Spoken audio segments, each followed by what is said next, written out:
Assalamualaikum warahmatullahi wabarakatuh. Bertemu lagi dengan saya Erni Srihastuti. Kita akan belajar mengenal dan memahami surat. Kompetensi dasar kali ini yaitu mengidentifikasi informasi surat resmi atau surat dinas serta surat pribadi.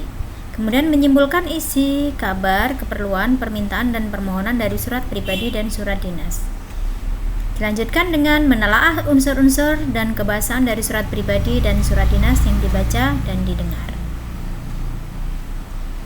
Kemudian ada nanti menulis surat pribadi dan surat dinas. Ada dua jenis surat, yaitu surat pribadi dan surat dinas. Surat pribadi adalah bentuk komunikasi tulis, surat menyurat, yang dilakukan oleh seseorang kepada orang lain sebagai pribadi, bukan sebagai wakil atau urusan yang berkaitan dengan kelembagaan atau kedinasan. Sementara surat dinas adalah surat yang ditulis dalam situasi formal dan untuk kepentingan formal.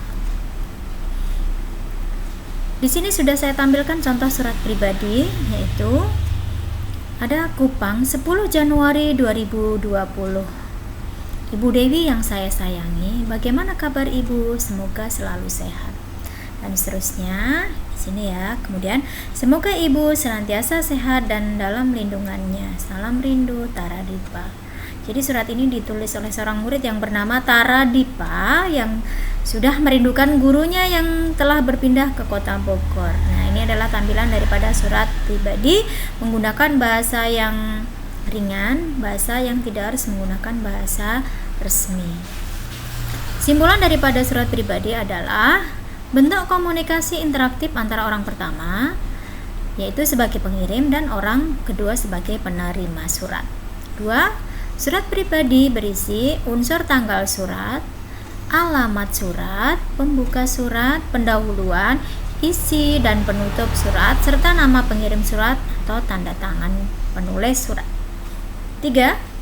Isi surat pribadi berkaitan dengan masalah pribadi, menanyakan kabar, keperluan pribadi, dan tujuan komunikasi pribadi yang lain.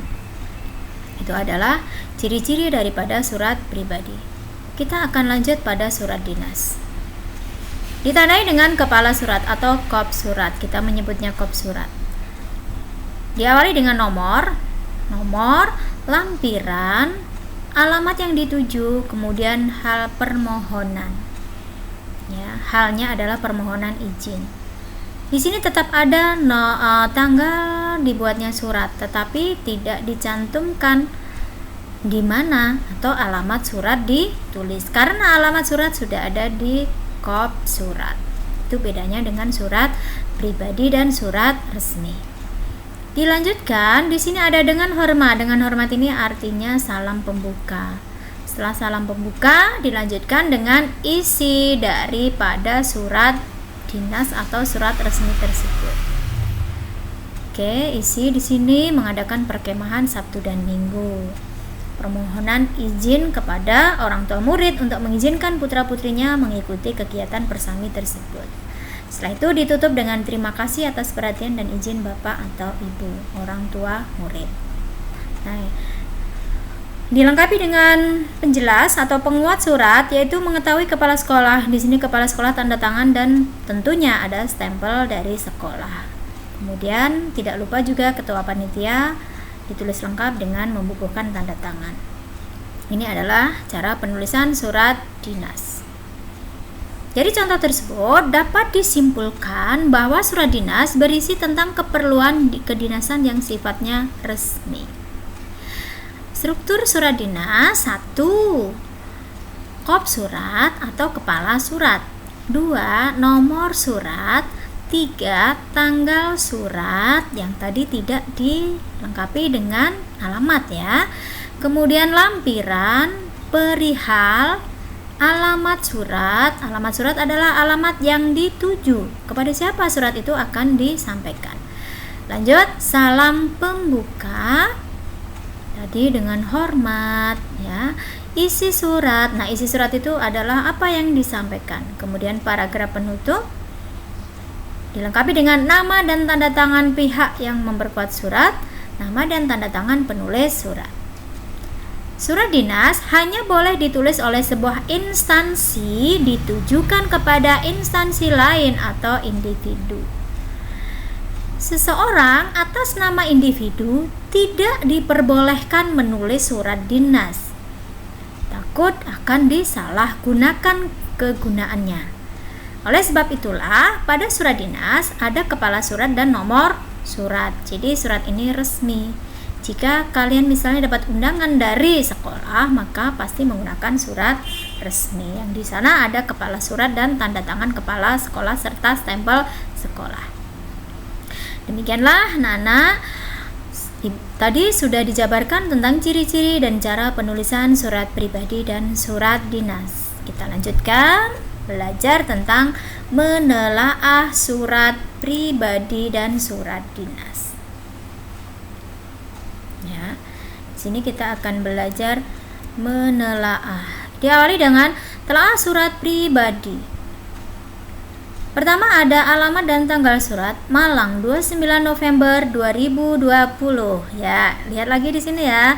Di sini ada Malang. Ini menyebutkan bahwa surat itu ditulis di Malang.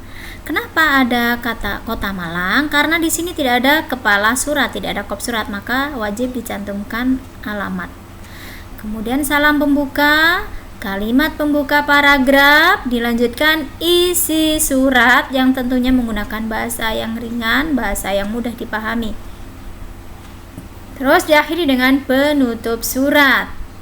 Ya, penutup surat sekian dulu. Atau demikian dari saya. Dadah, sampai ketemu dan sebagainya, itu adalah surat pribadi. Dari sahabatmu atau dari temanmu, karibmu, dari aku. Nah, itu adalah salam akhir dari contoh surat pribadi, baru nama pengirim. Ya, mudah kan bagaimana cara menulis surat pribadi dan menelaahnya. Jadi lebih mudah untuk dicernanya. Kemudian telah surat dinas. Nah, kita lihat lagi di sini ada kepala surat ya, bagian atas ini namanya kepala surat lengkap atau kop surat. Dilanjutkan nomor berurutan dengan tanggal surat. Ya, tanggal surat. Kemudian lampiran perihal. Perihal itu berisi inti atau tujuan surat. Kemudian alamat surat. Dengan hormat, ini adalah salam pembuka. Setelah salam pembuka, dilanjutkan dengan paragraf pembuka.